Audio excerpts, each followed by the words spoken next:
इंसानों और जंगली हाथियों के बीच का संघर्ष कोई नई बात नहीं है।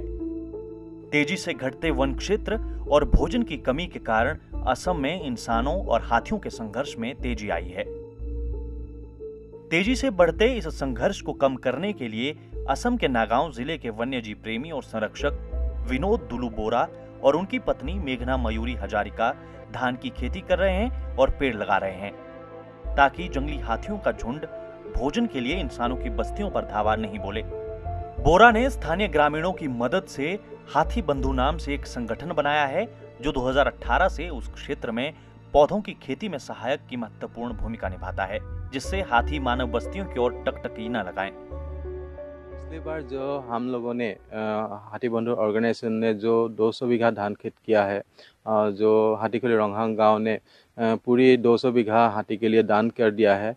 इसके द्वारा हाथी और मानव का संघर्ष बहुत कुछ कम हो गया है और पूरी जनता की रिक्वेस्ट से हम पुनर्बार अभी 600 बीघा खेत कर रहा है, सिर्फ हाथी के लिए 200 बीघा धान और उसके बगल में Napier, broom grass, native grass, नानान तरह का हाथी का खाद्य, jackfruit, elephant apple. Assam के वन विभाग ने भी हाथी बंधु को अपनी सहायता दी है। पिछले कुछ महीनों में भोजन की तलाश में मानव बस्तियों में हाथियों के झुंड के आने की घटनाएं कम हो गई हैं। बोरा को संगठन को बनाने और अभियान को सही दिशा में ले जाने में वरिष्ठ नागरिक प्रदीप भुयान की अच्छी सहायता मिली। Actually, we have started this Hathi Bandhu, that means Defend of Elephant movement, in 2018.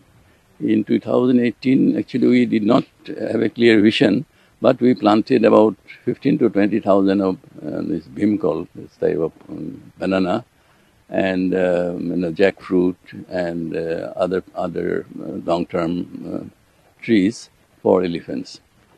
In 2019, the villagers of Ronghong village, a tribal village in the foothills of Karbi Anglong, and gave the land to the Hathi Bandhu for cultivation of rice. Vinod दुलु बोरा की पहल को उनकी पत्नी मेघना मयूरी हजारिका का समर्थन मिला था। दंपति अपने प्रयासों को परिणाम देने के लिए एक पेड़ के शीर्ष घर पर रह रहा है। हाथियों के झुंड रात में उनके लगाए गए धान और घास के खेत में नीचे आते हैं और सुबह जंगल में लौट जाते हैं। प्रतिটো राति आमी हाथीर মাজতে টঙি ঘৰতে থাকি পেলাই কটাইছো আৰু হাতীৰ লগতে আমি এনেকে বসবাস কৰি আছো। এটা কথা ক'ব বিচাৰো যে হাতী খুব শান্তিপ্ৰিয় জন্তু, সেই গতিকে হাতীক আমি অলপ যদি মৰম কৰো, খাদ্য যোগান ধৰি পেলাই, তেতিয়া হাতী মানুহৰ সংঘাতটো নিশ্চয় কমিব আৰু সেই একদম 100% ৰিজাল্ট এটা আমাৰ হাতীখুলি ৰংহাং গাঁৱত প্ৰকাশ পাইছে। विनोद दुलु बोरा और हाथी बंधु की पहल के बाद क्षेत्र में मानव हाथियों के संघर्ष की घटनाओं में कमी आई है। हाथी धान और घास भरपेट खाते हैं और जंगलों में लौट जाते हैं। जिन ग्रामीणों की पहले रातों की नींद हराम रहती थी, वे अब रात को चैन से सो रहे हैं। हाथी बंधु की ये पहल देश के अन्य हिस्सों में भी मानवों और हाथियों के संघर्ष को कम करने के लिए एक मॉडल हो सकती है।